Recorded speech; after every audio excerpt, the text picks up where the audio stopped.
Welcome to your meeting minute for the October 15th Select Board meeting. After several board interview, Chair Niko begins the meeting addressing the Swasey Parkway warrant article from 2023 that allowed a turnaround zone that allows cars entry within the parkway. As Niko describes, but ultimately, the Public Works Director and the Highway Superintendent came up with the plan that we all heard about on September 30th. Ultimately, the trustees joined the Select Board on September 30th. The trustees and the Select Board were in unanimous agreement that this was a good temporary solution which would allow folks to come in the Newfields entrance, be able to turn their cars around safely. There are several parking spaces for those that have physical limitations. And again, Public Works has designed this in a way that cars will be able to safely turn around, cars will be able to safely park. The elimination of this green space for the turnaround is actually going to improve the drainage of that area. So we're actually making an improvement. And finally, this is going to assist us greatly in the Coastal Resiliency Grant that we were just approved for. So I just want to reiterate that that was sort of the timeline. Nothing here was sprung out at anybody. Again, it's a temporary solution, and everything that's being done can be revised later if folks come up with a more permanent plan. After that, the first item on their agenda is the Riverwoods Pilot Agreement, which is an annual agreement the board reviews on a yearly basis. The board approved and signed the agreement. Next, Scott Marsh from MRI gave a revaluation report. Part of the manufactured home, why the percentage, I believe part of the reason why the percentage is so large is because the valuation started out so low.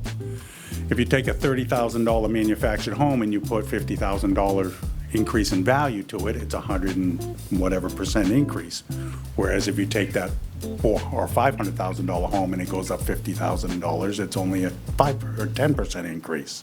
So that's where some of that percentage change is, why it's so large, is because manufactured homes 5 years ago were selling for $30,000 and $40,000, and now they're $90,000 and $100,000. So in some cases, some went up over 200%. Is that because they're kind of the entry level? Yeah, that is definitely what it is. There's such a high demand for that entry-level property and very limited supply, so that's really what's driving the values, and we're not seeing any decline in that either. The board approved the report, leading us to the final big-ticket item of the night, an update from Dave Sharples regarding the downtown parking traffic flow analysis. He sits down and speaks to the board regarding options and strategies presented for what town staff recommends which action should be taken. They summarize: we're going to look into the short-term loading parking spaces, come back with a proposal, kind of a low-hanging fruit. We're going to look into paid parking and permit parking, try to, talk to some consultants, see what that world looks like, come back with a strategy, start looking at parking and wayfinding signage along with that consultant whole type of thing, and then improve markings and signage for bicycles. Obviously, that's a yes. The zoning is going to go to the planning board. We're going to continue to explore the revised parking ban in the next year or two. We're supportive of the reconfiguration of the bandstand, strategy 12, kind of mid to longer term, the midterm area, 5 to 7, whatever years. So we'll keep an eye on that. We'll slowly, kind of start looking at that from an engineering perspective and see what's feasible. The multimodal improvements, we'll keep an eye on them.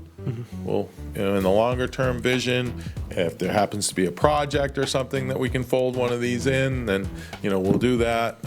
But we'll just kind of keep an eye on them. They're not an immediate, we're not going to do anything immediately with those. And reimagining Water Street, kind of a longer term examination. Very quickly, the Rec Revolving Fund needed to be tapped into due to time restraints. Parks and Rec were looking to spend their design funds for the 10 Hampton Road project straight out of the Rec Revolving Fund, rather than taking the time to find 3 separate bids, which could jeopardize the project. The board approved.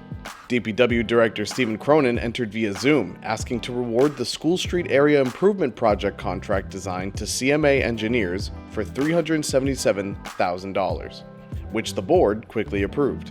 The town went on to regular business after that. The next meeting will be on October 28th. See you there!